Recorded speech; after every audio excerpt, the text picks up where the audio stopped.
O que é um crossover? Em inglês, significa cruzamento. No universo da cultura pop, crossover é quando personagens, histórias ou até mundos inteiros se encontram, mesmo que originalmente não façam parte da mesma narrativa. É quando barreiras editoriais, criativas e até comerciais são quebradas para dar vida àquilo que, por muito tempo, existiu apenas na imaginação dos fãs. E é justamente aí que mora o fascínio, ver o improvável acontecer. Durante décadas, esses encontros foram combustível para debates acalorados entre entusiastas da cultura pop. Quem nunca ouviu ou participou daquela discussão clássica? Um herói da Marvel ou um da DC? São embates que atravessam gerações, alimentando teorias, comparações de poderes e argumentos quase científicos sobre força, inteligência, estratégia e até moralidade. Mas o tempo passou e essas discussões ficaram ainda mais amplas. Hoje, os fãs não se limitam mais aos quadrinhos ocidentais. É comum ver comparações que cruzam oceanos e estilos. Personagens de animes como Dragon Ball enfrentando piratas de One Piece ou mesmo sendo colocados frente a frente com super-heróis tradicionais. Quem venceria uma luta? O Goku ou o Hulk?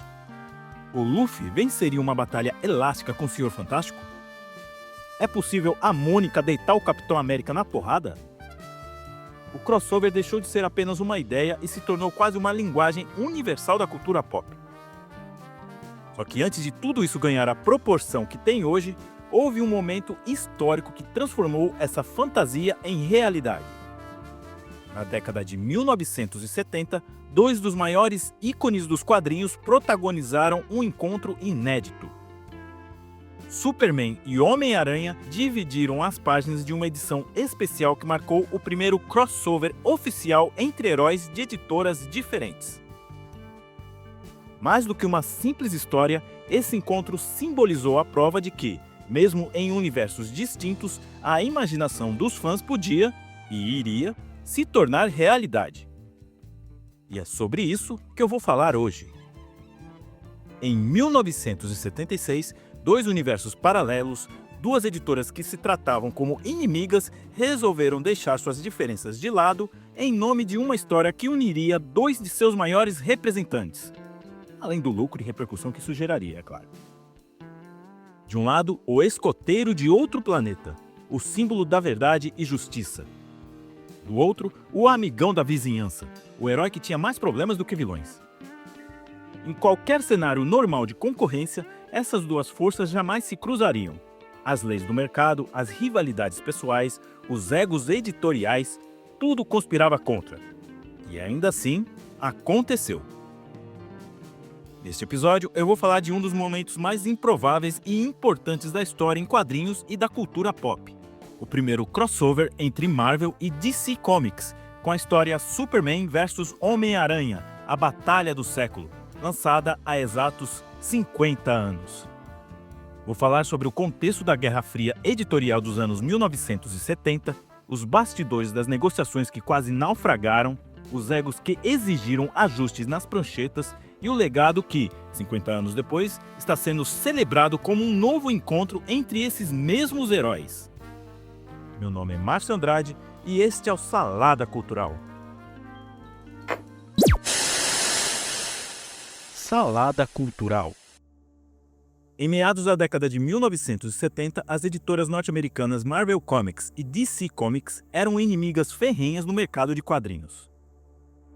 A DC, casa do Superman e Batman, era a veterana, a tradicionalista, aquela que vendia seus heróis como deuses que viviam entre nós. Carmine Infantino, seu diretor editorial, tinha uma postura competitiva e, em muitos momentos, até mesmo ressentida em relação à ascensão da rival. Já a Marvel vivia a era de ouro de Stan Lee, criador de boa parte dos heróis da editora e representante mor da também conhecida Casa das Ideias, com seus heróis mais próximos do cotidiano de seus leitores, com seus poderes e lutas intensas contra vilões e seus problemas relacionados a reconhecimento e aceitação. Lee era pragmático, gostava de uma autopromoção e, acima de tudo, obcecado em ampliar a popularidade de seus heróis. Ele mesmo admitiu, anos depois, que queria tornar os personagens mais difundidos, levando suas criações para outras mídias como a TV ou o cinema, já que os quadrinhos tinham sua base de fãs, mas ainda era algo nichado, sem uma expansão além do público que gastava alguns centavos de dólar para ler as aventuras mensais de seus heróis.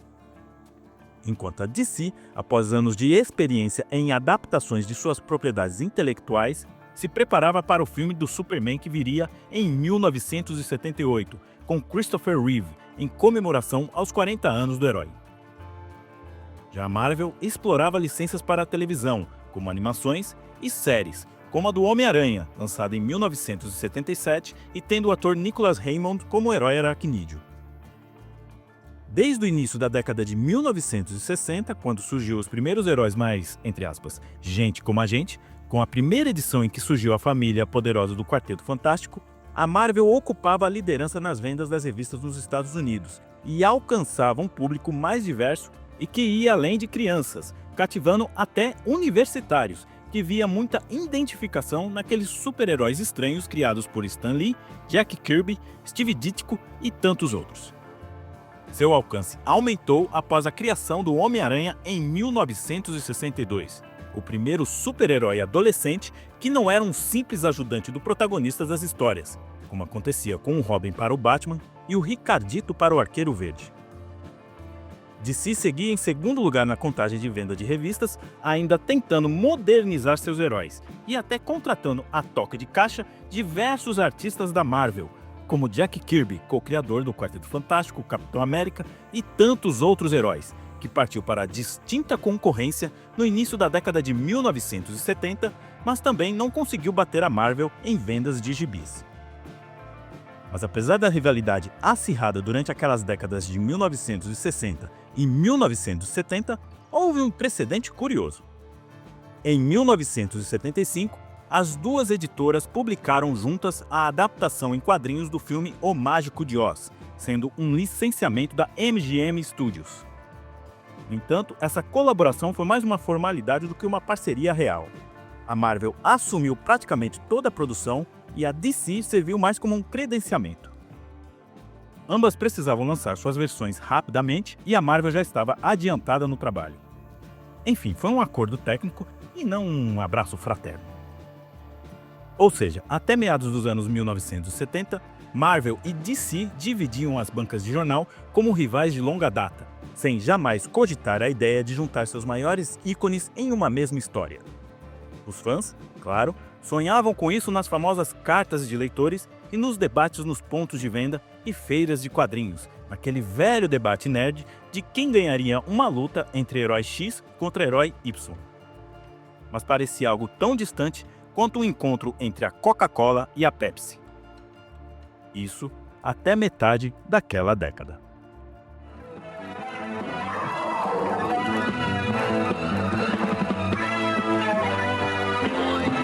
Homem-Aranha. Foi nesse cenário de rivalidade contida que um agente literário chamado David Obst entrou em cena. Obst, que representava tanto a Marvel quanto a DC em negociações com Hollywood e publicações literárias fora dos quadrinhos, para adaptações de suas obras, teve uma ideia que parecia simples, mas era revolucionária para aquela época. Em 1974, ele perguntou a Stan Lee por que nunca houve um crossover oficial entre os universos DC e Marvel. Segundo Obst, a resposta de Lee foi sincera. Ele adoraria, mas tinha certeza de que a DC jamais concordaria. Stan era amigo de Carmine Infantino, mas após Infantino ter tirado Jack Kirby da Marvel, Lee estava com relações estremecidas com ele. Obst, no entanto, não se deu por vencido. Pegou o telefone e foi falar diretamente com Carmine Infantino, editor-chefe da DC. Para surpresa de Lee, Infantino aprovou a ideia. Stan Lee, anos depois, disse, abre aspas, eu pensei, esse cara é louco, a DC nunca vai aceitar. Então ele voltou e disse, eles toparam. Fecha aspas. Segundo o livro Pancadaria por dentro do épico conflito Marvel vs DC, de Reed Tucker, Stan Lee, antes de dar o ok final para a empreitada, pediu conselhos para Roy Thomas, ex-editor-chefe da Marvel, mas que ainda trabalhava para a editora. Thomas gostou da ideia porque acreditava que esse encontro de heróis daria um prestígio maior ao Homem-Aranha, que havia sido criado há apenas 13 anos, ante os quase 40 que Superman tinha na época, além de considerar um grande negócio para a Marvel. Inicialmente, a ideia era ambiciosa demais para os padrões de qualquer época. Um filme unindo as suas maiores propriedades intelectuais que já tinha título antes mesmo de qualquer coisa: Superman versus Homem-Aranha. Mas aí o projeto esbarrou na realidade. Os estúdios Warner Brothers, dono da DC, já estavam em estágio avançado na produção do filme do Superman, enquanto o canal norte-americano CBS produzia telefilmes do Homem-Aranha, que depois daria origem ao seriado do herói aracnídeo. Os interesses eram conflitantes e a ideia do filme não era viável. A saída foi voltar para o terreno seguro, fazer essa união de milhões nos quadrinhos. Mas não um gibi comum. A ideia evoluiu para uma revista especial no formato Treasury Edition, ou edição de ouro, aquelas edições gigantes do tamanho de uma pasta, que eram um espetáculo à parte. Como David Obst era um representante neutro, sem ligação com nenhuma das duas editoras, poderia cuidar de um negócio justo para ambas as partes. Mas isso não impediu problemas burocráticos nas negociações, que levaram quase 2 anos, com detalhes do acordo que revelam o cuidado extremo com os egos envolvidos. Olhem! Lá no céu! Acho que é um pássaro. É um avião! É o Super-Homem! Inicialmente, a DC queria mais da metade dos lucros da revista especial, porque, segundo a editora, seu personagem Superman tinha uma distribuição maior no mercado. Depois foi resolvido o lucro meio a meio, já que a divisão de trabalho para conceber a obra seria dividida também. Meses antes, foi anunciado na mídia como o maior encontro de super-heróis de todos os tempos. A divisão de funções editoriais foi definida com precisão cirúrgica. A DC ficou responsável pela maior parte da produção prática, como capas, arte final, cromagem e letreiramento. A Marvel cuidou da arte final de alguns quadros e, claro, da supervisão de seus personagens. A DC indicou o roteirista e a Marvel escolheu o desenhista. A escolha do roteirista foi uma grande jogada de Carmine Infantino. Ele indicou Gerry Conway, um roteirista que conhecia os dois heróis como poucos. Conway havia escrito The Amazing Spider-Man por anos na Marvel e acabara de assinar um contrato com a DC para escrever o Superman. Do lado da arte, a Marvel também foi esperta em sua decisão e optou por Ross Andru, desenhista do Homem-Aranha na época e um veterano que já havia trabalhado na DC com o Superman.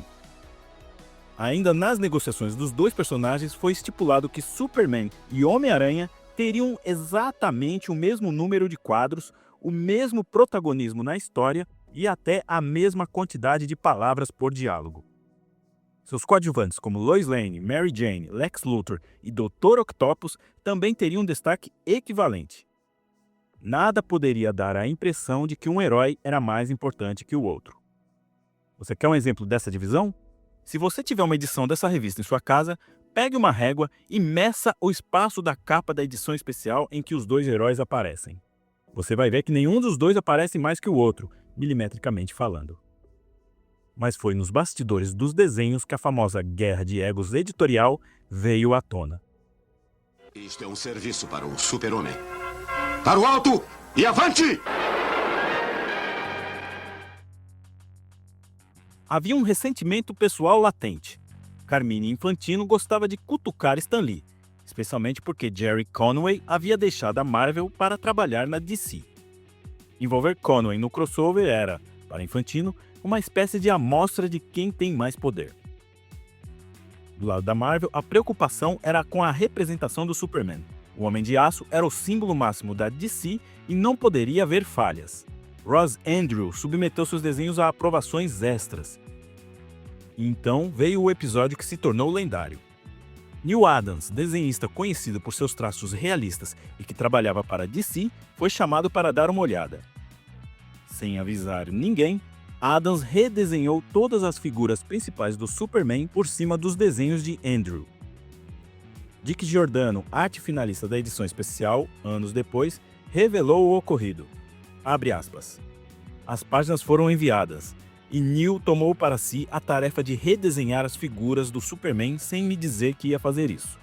Eu não reclamei, mas também nunca mencionei a ninguém na época, principalmente por respeito ao Ross. Fecha aspas. Do lado da Marvel, John Romita Sr., o lendário desenhista do Homem-Aranha, fez ajustes semelhantes, retocando os rostos dos personagens da Marvel para manter a identidade visual da casa. O resultado final é uma colcha de retalhos criativa, com roteiro de Gerry Conway, desenhos base de Ross Andru, redesenho do Superman por Neil Adams, retoques da Marvel por John Romita Sr. E na página de introdução da revista, os créditos não mencionaram editores individuais. Aparecia apresentado por Carmine Infantino e Stan Lee. Apenas em reimpressões posteriores, a edição foi creditada como editado por. E qual era a história que justificaria esse encontro? Gerry Conway, em uma entrevista anos depois, foi honesto sobre a ideia do enredo. Abre aspas. Para mim, não havia maneira racional de justificar esse encontro. Em que universo? Em que mundo isso passava? Eu encarei como uma chance de fazer uma história para os fãs. Uma história divertida. Fecha aspas. E é exatamente isso que a edição entrega. A trama, intitulada A Batalha do Século, é direta e eficiente.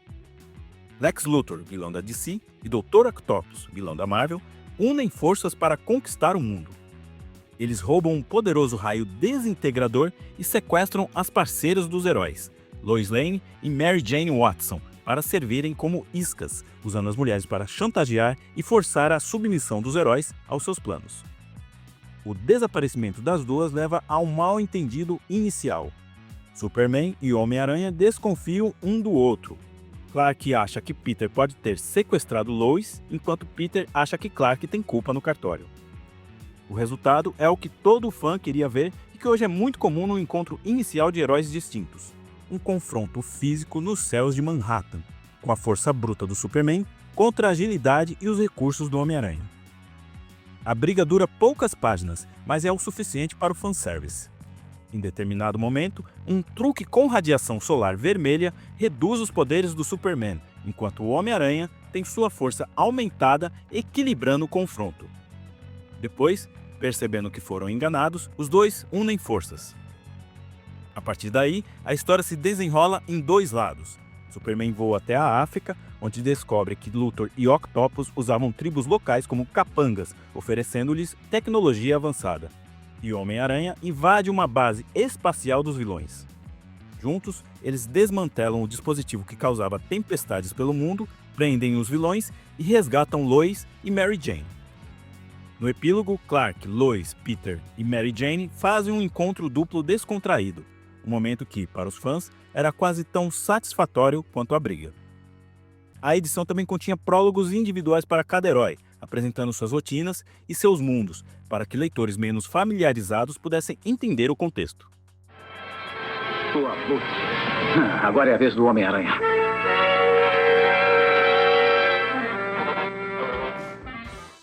Nos Estados Unidos, a edição foi lançada em março de 1976.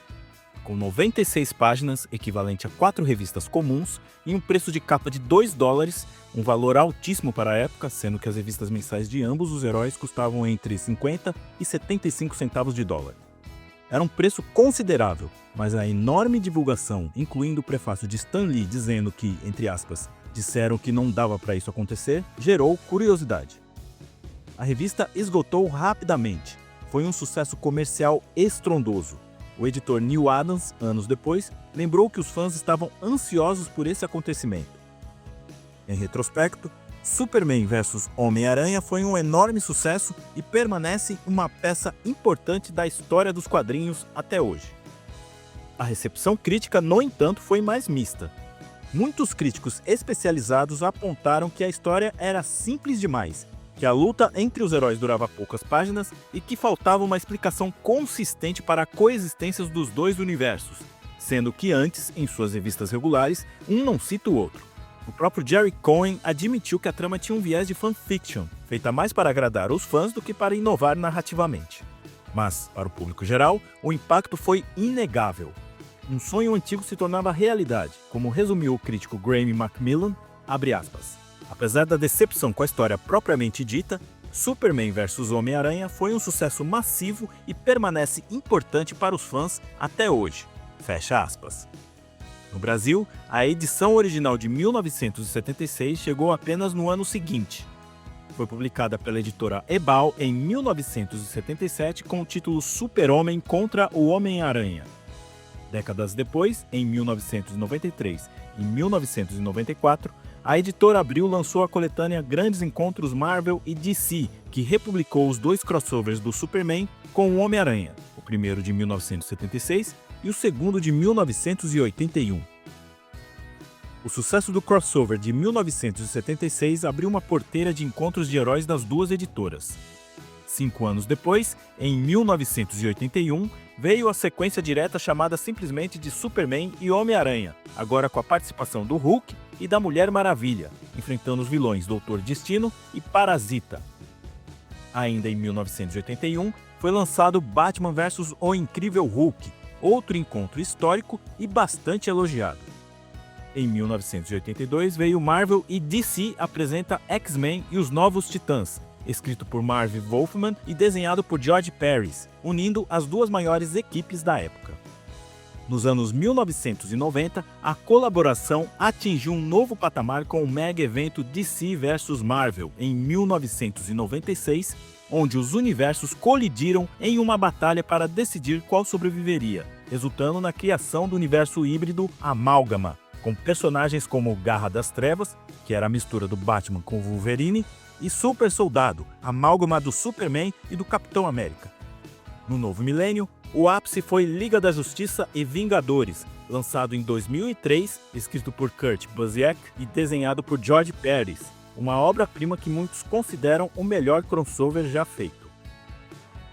Depois de quase 20 anos de hiato, Marvel e DC se reencontraram em 2025.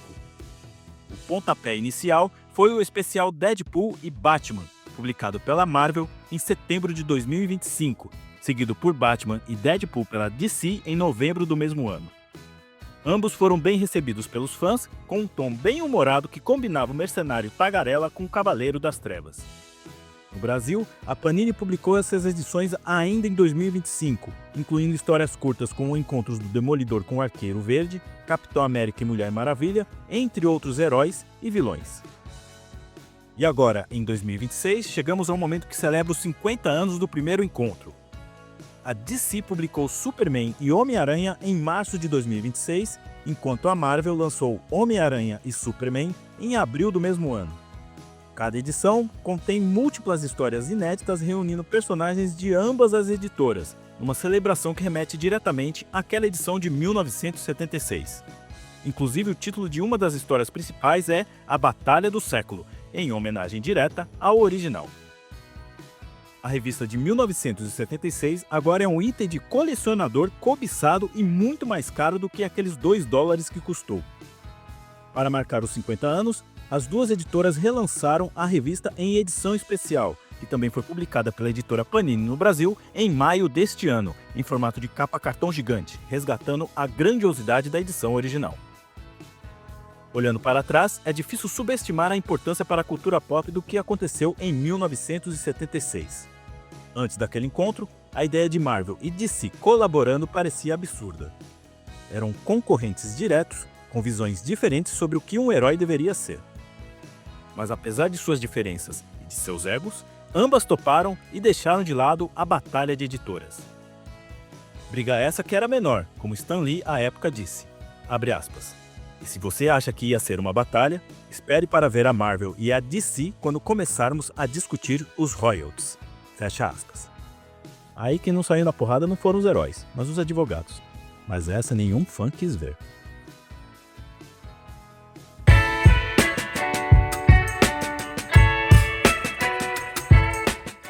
Este é o Salada Cultural, podcast 100% independente que tem pesquisa, roteiro, produção, edição e apresentação do dono desta voz, Márcio Andrade. Quer falar sobre este ou algum outro episódio? Só me chamar no Instagram, no @MárcioAND, ou no TikTok, no @Marcio.Andrade0. Prometo que te respondo o mais breve possível. Quer participar do financiamento coletivo do podcast? Então acesse catarse.me/salada cultural. Lá você encontra faixas de contribuição que podem até te render alguns mimos. O valor é simbólico, mas isso mostra o quanto gosta do meu trabalho. Eu volto no próximo episódio. Fiquem bem e até lá!